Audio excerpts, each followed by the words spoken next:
और प्रधानमंत्री जी बिल्कुल ठीक बोलते हैं कि अगर एक हैं तो सेफ हैं। बिल्कुल सही बात है, यही हमारी ताकत है। समर्थन कर रहे हैं ना? मैं बिल्कुल बोल रहा हूँ कि इसमें इस सोच में गलत क्या है। और ये मर्यादा तार तार अगर किसी भी तरफ से होती है, मैंने कभी भी इसका समर्थन नहीं किया। जिस तरीके से बड़े बड़े वादे कर कर ना के बराबर उन वादों को उन्होंने पूरा करने का काम किया, क्योंकि मैं और भी कई सीटों पर मैंने प्रचार किया है। नमस्कार, लाइव सिटीज देख रहे हैं आप और मैं आपके साथ राजेश। कांग्रेस के राष्ट्रीय अध्यक्ष मल्लिकार्जुन खड़गे ने जो बयान दिया था योगी आदित्यनाथ पर कि योगी आतंकवादी हैं, उस पर केंद्रीय मंत्री चिराग पासवान ने बड़ी बात कह दी है। चिराग पासवान ने योगी आदित्यनाथ के उस बयान का भी समर्थन किया है जिसमें उन्होंने कहा है कि बटोगे तो कटोगे। क्या कुछ कह रहे हैं मंत्री चिराग पासवान, आप पहले वो सुन लीजिए। देखिए, गलत है। चुनाव जीतने के लिए आप भाषा की मर्यादा को आप तार तार करेंगे। मैं कभी भी इस बात का मैं पक्षधर नहीं रहा। और ये मर्यादा तार तार अगर किसी भी तरफ से होती है, मैंने कभी भी इसका समर्थन नहीं किया। 21वीं सदी का पढ़ा लिखा युवा हूँ। भाषा की मर्यादा का मैं हमेशा से पक्षधर रहा हूँ। मैं मानता हूँ कि आप कड़े से कड़ा विरोध मर्यादित शब्दों में दर्ज करा सकते हैं।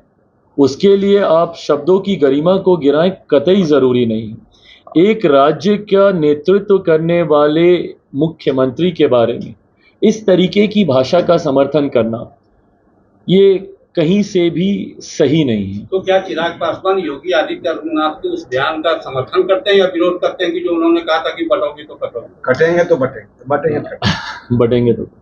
देखिए, एकता ही हम लोग की ताकत रही है।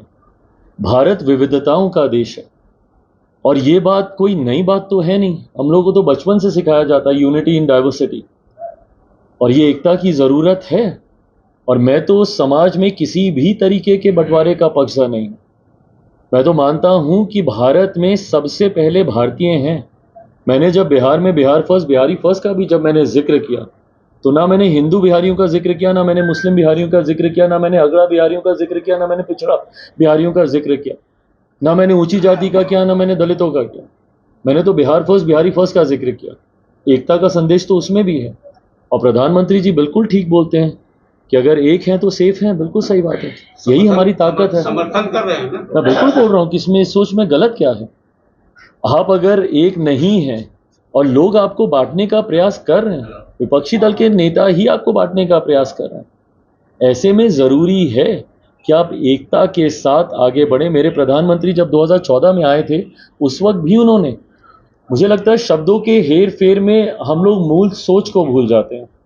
आप मुझे बताइए 2014 की वो सोच, सबका साथ सबका विकास, क्या फ़र्क है उस सोच में और इस नारे में? वही सोच है ना, सबका साथ सबका विकास। उस वक्त भी उन्होंने 100-125 करोड़ देशवासियों का जिक्र किया।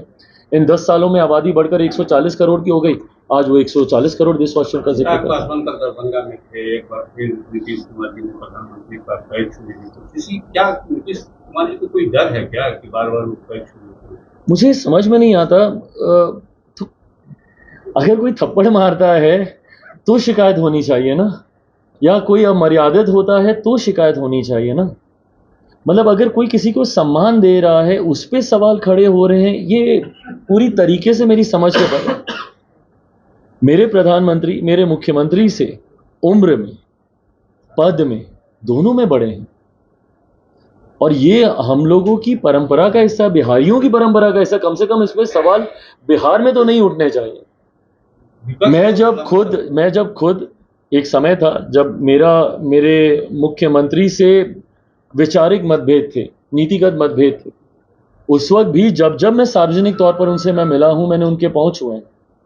आज भी कुछ ऐसे लोग हैं जिनसे मेरे मतभेद हैं, पर अगर वो मेरे सामने आएंगे मैं उनका पांव छूऊंगा, क्योंकि वो मुझसे उम्र में बड़े हैं।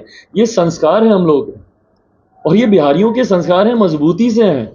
इस पे कम से कम हम लोगों को तो सवाल नहीं खड़े करने चाहिए। झारखंड और महाराष्ट्र क्या होगा चुनाव परिणाम? क्योंकि मैं झारखंड में मैं खुद गया हूं प्रचार के लिए। पहले तो मैं अपनी सीट का ही जिक्र कर दूं। चतरा की एक सीट पर हम लोग चुनाव लड़ रहे हैं। 23 तारीख को परिणाम बताएंगे। आज से ठीक 10 दिन के बाद इस वक्त तक परिणाम आ चुके होंगे और नई सरकार एनडीए की बन चुकी होगी। चतरा की सीट, जहां से एनडीए के प्रत्याशी लोक जनशक्ति पार्टी के जनार्दन पासवान भारी मतों से जीत रहे हैं। और मैं इसलिए नहीं बोल रहा, मुझे लगता है वो सब वीडियो तस्वीरें आपने भी देखी होंगी उस नामांकन सभा की, उस रोड शो की। One of the longest road shows मैंने चतरा में मैंने किया। 57 किलोमीटर का वो रोड शो था, 6 घंटे से ज़्यादा वो चला। और निरंतरता में जिस तरीके से लोगों का साथ उत्साह देखने को मिला, मैं मानता हूं कि जहां चतरा की सीट हम लोग जीत रहे हैं, तो वहीं इस बार हम लोग झारखंड में भी सरकार बनाने जा रहे हैं। पिछले 5 साल का हेमंत सोरेन जी का जो कार्यकाल रहा, लोगों का विश्वास उन पर से पूरी तरीके से उठ चुका है। जहां एक तरफ भारत का मान सम्मान विदेशों में हमारे प्रधानमंत्री बढ़ाने का काम कर रहे हैं, तो वहीं झारखंड की गरिमा को गिराने का काम वहां के मुख्यमंत्री जी के द्वारा किया गया, जो कि भ्रष्टाचार के आरोपों में जिनको जेल तक जाना पड़ा। ऐसे में और जिस समुदाय से वो आते हैं, उस समुदाय की नाराजगी उनके प्रति बहुत ज़्यादा है। आदिवासी समाज के लोगों के साथ जिस तरीके से उन्होंने झूठ बोलने का काम किया, जिस तरीके से बड़े बड़े वादे कर कर ना के बराबर उन वादों को उन्होंने पूरा करने का काम किया। क्योंकि मैं और भी कई सीटों पर मैंने प्रचार किया है। आने वाले दिनों में संभवतः 17-18 तारीख को पुनः झारखंड का होगा, महाराष्ट्र में भी चाहते हैं कि हमारा कार्यक्रम लगे। अगर संभव हुआ तो वहाँ पे भी हम जाएंगे।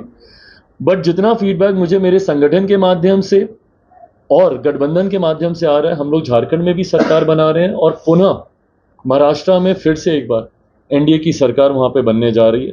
और बिहार के चारों सीटों पर आप पूछें उससे पहले, चारों उपचुनाव जहाँ पर हो रहे हैं वहाँ पर भी हम लोग चुनाव जीत रहे हैं एनडीए। तो सुना आपने, ये थे केंद्रीय मंत्री चिराग पासवान, लोक जनशक्ति पार्टी के रामविलास के राष्ट्रीय अध्यक्ष, बता रहे थे योगी जी के उस बयान के बारे में। उन्होंने साफ साफ कहा कि विपक्ष का काम ही है बांटना लोगों को, और इसमें योगी आदित्यनाथ जी ने जिस बात को का जिक्र किया है उसमें कोई गलती नहीं है। उन्होंने उसका भरपूर समर्थन किया और साफ साफ बताया। क्या कुछ कहा उन्होंने आपने सुना।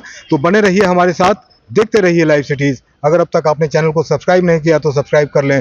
फेसबुक पर अगर आप वीडियो को देख रहे हैं तो पेज को जरूर लाइक कर दें। धन्यवाद।